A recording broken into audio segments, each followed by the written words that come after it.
Hello everyone, আসসালামু আলাইকুম। তো সবাইকে আবারও স্বাগতম আমার নতুন একটা ডেইলি ব্লগে। তো অনেক দিন পরে আর কি একটা নতুন ব্লগ নিয়ে আসলাম। তো একটু অগোছালো ছিল আর কি ব্লগটা। তো এখানে হচ্ছে আমি সকালের খাবারটা খেয়ে নিব। তো সকালে হচ্ছে কালকে রাত্রে যে মাংস রান্না ছিল ওইটা ছিল, আর এখানে টমেটো আর হচ্ছে শিম দিয়ে একটা ভর্তা ছিল, আর শাকের একটা ভর্তা। তো এটা সকালে খাওয়া দাওয়া করে নিলাম। খেয়ে তারপরে হচ্ছে আমার যে বাসার কেয়ারটেকার খালা আছে ওনাকে দিয়ে আর কি এই শাকগুলো কাটা নিচ্ছিলাম, খেসারির শাক। তো এই শাকগুলো আমি একবার খেয়েছিলাম, বেশ মজা লেগেছিল। তো আমার একজন পরিচিত ভালোবাসার মানুষ আমার বাসায় এগুলো পাঠায় দিছে। তো আজকে ভাবলাম যে একটু ডিম রান্না করব। তো এখানে আমি ডিমটা সেদ্ধ করতে দিয়েছি। তো এই যে এইগুলো আমি এত ছোট করে কাটতে পারি না, তো ভাবলাম যে ওই খালাকে দিয়ে একটু কাটাই।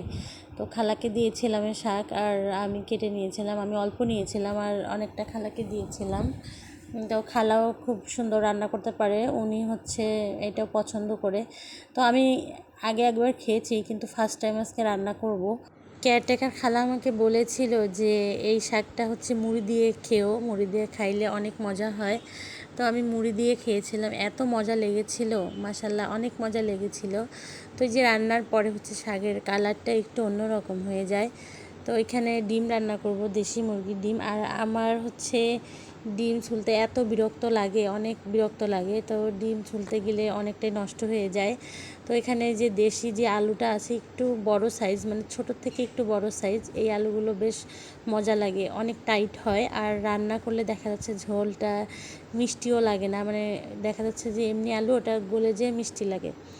তো ভাবলাম যে আজকে একটু আলু দিয়ে ডিম খাই, খুবই ক্রেভিংস হচ্ছিল ডিম খাওয়ার জন্য।